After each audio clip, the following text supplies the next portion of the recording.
My name is Jonathan Lee Anderson, and I am 43 years old. I was born and raised in West St. Paul, Minnesota. I grew up in West St. Paul. I come from kind of a small family. I lived with my grandma my whole entire life. Never really knew my mother or my father. She definitely instilled in me the importance of going to church. We were very involved in church. I grew up Lutheran. Started getting very active in my church at a young age. But then as I got older, it was kind of hard for her to discipline me, and I hung out with some friends. They were into the whole drugs and the whole being a criminal type thing, and I just got drawn to it. Moved out of grandma's house, started getting into crime a lot more. We started selling a lot of amphetamines for the Sinaloa cartel, quite a bit actually, and always armed, always looking for trouble.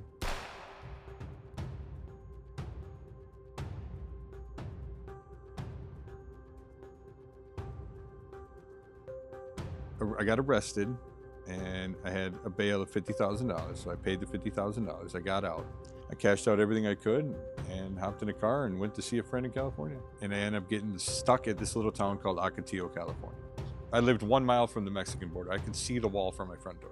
When I figured out where I was in the location, I'm like, cool, I can get to Mexico. If they come for me, I'm going to Mexico. I met a guy named Dan who owned a construction company, and he also owned the water company in Ocotillo. Working with Dan was great. It was like I had a real job, had money, comfortable. But then again, it wasn't. Every time you're in a car, looking in the rearview mirror, every cop that drives by you, always wondering when it's going to happen. When are they going to find me? One night, my boss invited me out to his cabin, and I decided to go with him. I figure he's a 75-year-old guy driving a brand new car. There's gonna be no problems, right? We go to his cabin. We have a great time out there, everything. We're leaving, and we're crossing through a military base, and he gets pulled over doing 52 and a 45. They immediately want my ID as well. I tried giving him a fake name. I'd done it before and gotten away with it, but they were not having it this time. They came with another squad, pulled up, and they had a little box, and I put my thumb on it, and there it all came up. All my charges.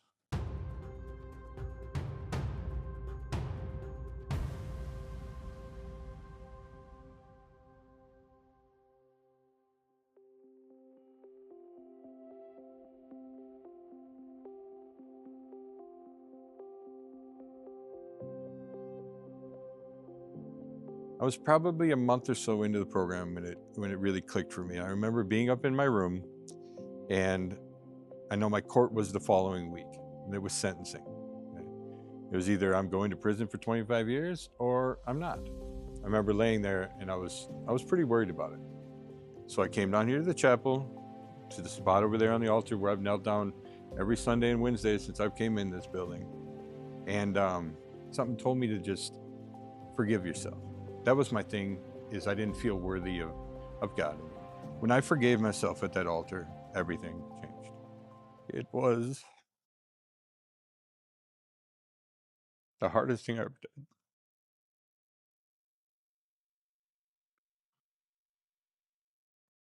Was to forgive myself. But it's the most important thing I ever did. The Bible tells us that you've already been forgiven. You've been forgiven for everything you've done, everything you're doing, everything you will do.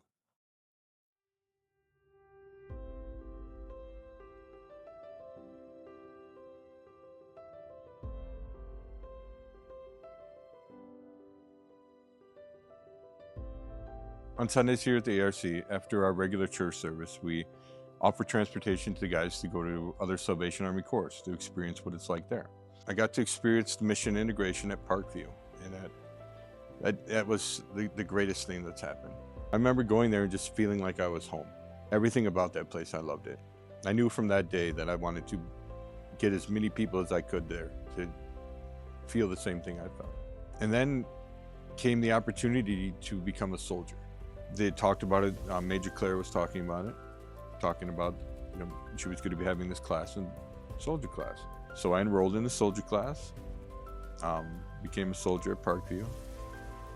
And from then on, It's just always been clear to me that that is what I want to do.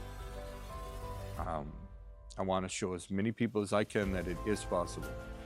No matter what you've gone through, no matter what you're doing, no matter how messed up you think your life is, that you can be happy and you deserve to be happy. In March of 2024, I commenced the program. I was still doing my service work at Parkview, and then I was offered a job at the Salvation Army ARC.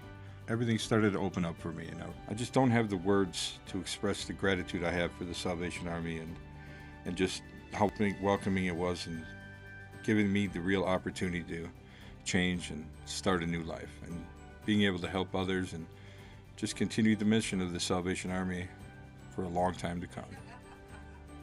Hi, good morning, everyone. Today's scripture is Leviticus 19, verse 17 and 18. Do not hate a fellow Israelite in your heart. Rebuke your neighbor